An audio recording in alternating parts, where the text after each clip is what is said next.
to say Pastor Mike. Excuse me, Pastor Leonard. Thank you for. I think the question. Throw me off on purpose. I do that. Let's see if I'm on my toes. I think the question that I have is representing all of us. Okay. Our concern is we understand that the fear of the Lord is the beginning of wisdom and knowledge.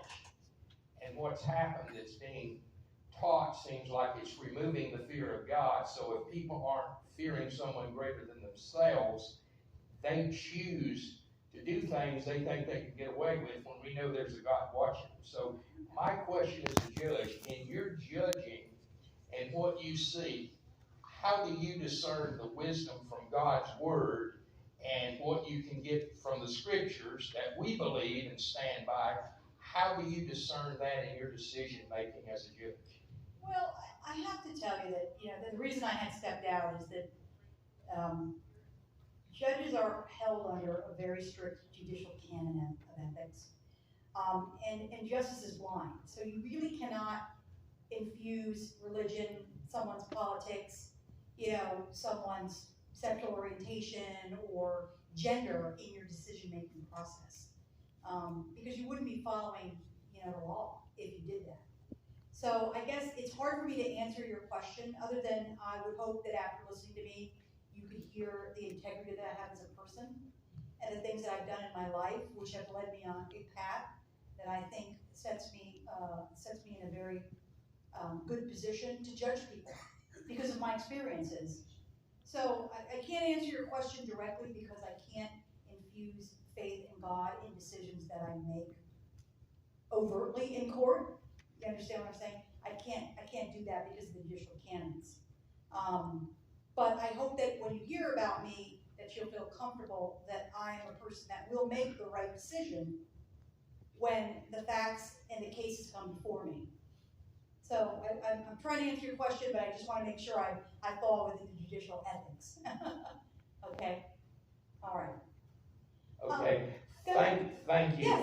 Where we're at, Okay. we read there's one judge and lawgiver, it's forever settled in heaven. So we Yes. believe that is the answer. So thank you. And now I don't know, Troy can see if there's any other questions, or I'd say take a couple of minutes. It's in order to tell why we should vote for you as judge. Is that okay? Oh, absolutely. Yeah, I would love to talk about myself, but no, I appreciate that. Actually, I'm pretty modest. It is uncomfortable for me to talk about myself, but you would like to know who I am because you're the voters and you're the people of this county, and the people have a say in who their judges are. And thank God for that we do have that right in this country, that we can vote. And it's not the decision of someone else, it's the decision of everybody that gets out there and votes. Why vote for me? I have been practicing in Pasco County for 30 years. Some of you do know me. But you live in Palm Harbor. Know people that I know. And it's because I have been practicing so long, and I've represented thousands of people in Pasco County who have seen my work and know that I care. I love the law and I love people. And I think that's what you need when you go before a county judge. You need someone who has represented a person, who understands the hardships that people go through in life. Not everything is black and white. Not everything is cut and dry. There are circumstances that people live with in their life, or situations that they live with, rather, that cause them to be in a certain position that they are when they come before a judge and they are there to be judged. And if you are a person who has represented and you stood in court with a person who is in the worst time of their life, you can understand that. You can be a compassionate judge, and you can also be a judge that follows the law. So I'm an 80 preeminent lawyer, and that means that I have the highest ethical standards and legal ability that have been voted by judges in this community and also other lawyers. Only 5% of lawyers in the country have this high standard of an 80-rated lawyer. So that makes me qualified. You want a judge that knows the law. You don't want a judge that is going to apply the wrong law, not follow the law. You want someone that's tried and tested. And when I say tried and tested, somebody who's practiced for a long time. Somebody who's done 200 jury trials like I have.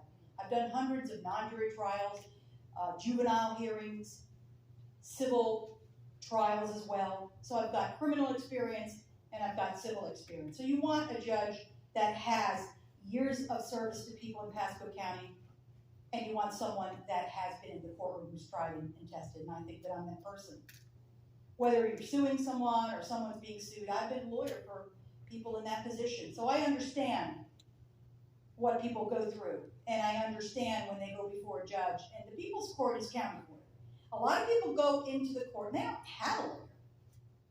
They are scared out of their boots, and I have been in court with people that are pro se litigants, and they're shaking.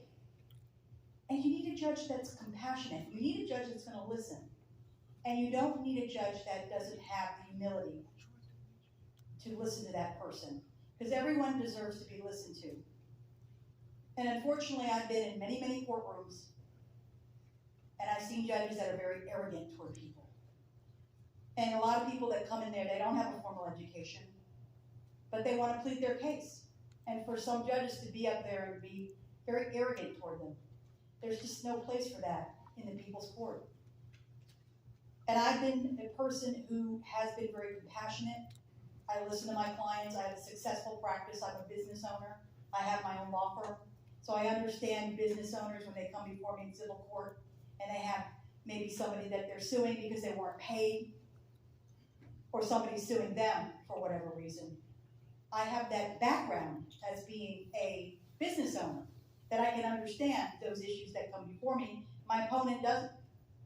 He's worked his whole life as a state attorney or working for the government. He doesn't have any experience in private practice. And I think you need that to be a complete judge. I was a public defender for 13 years, so I did represent people in criminal court for 13 years, a long time. So I have that government experience, but I've been a private practitioner for 17 years now. For 14 years, I worked for a law firm, Lucas Magazine, which some of you may know. Was there for quite a few years. It's a different name now. But I was there 14 and a half years.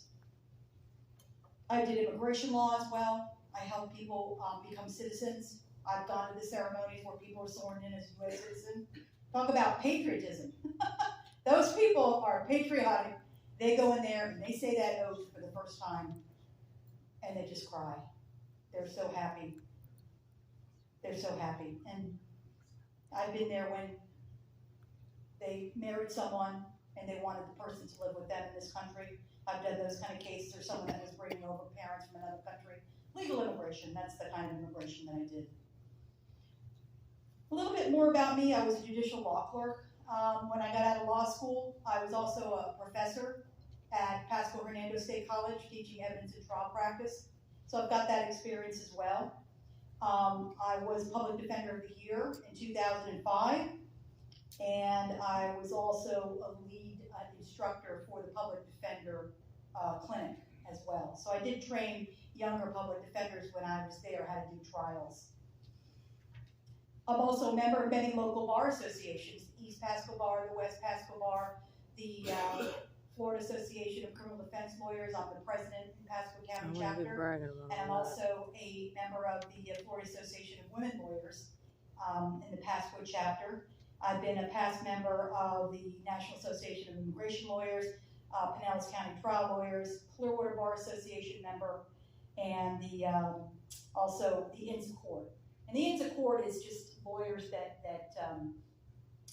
do continuing education and put on presentations in the law. I've also done pro bono work. I help pro se litigants fill out the forms that they need to go to court. And as I said before, there are a lot of people that don't have a lawyer. They can't afford a lawyer. A lawyer is expensive. And they do their own forms, and the clerk's office in Pasco does a great job providing the forms, but they don't know which forms to fill out. They don't know how to fill them out. So I volunteered my time to help people fill out their forms. I know my time is okay, 2 minutes? 30 seconds. So I'm married. I have a son. He's in college. He's going into his second year. This is the time that I have in my life that I feel that I have the experience to be your next county judge. I really hope that you will, when you look at your ballot, you'll vote Conde, Clementine Conde for judge. I'm first on the ballot in my group, and I hope you'll vote for me. Thank you so much for your time. Thank you. Thank you so much.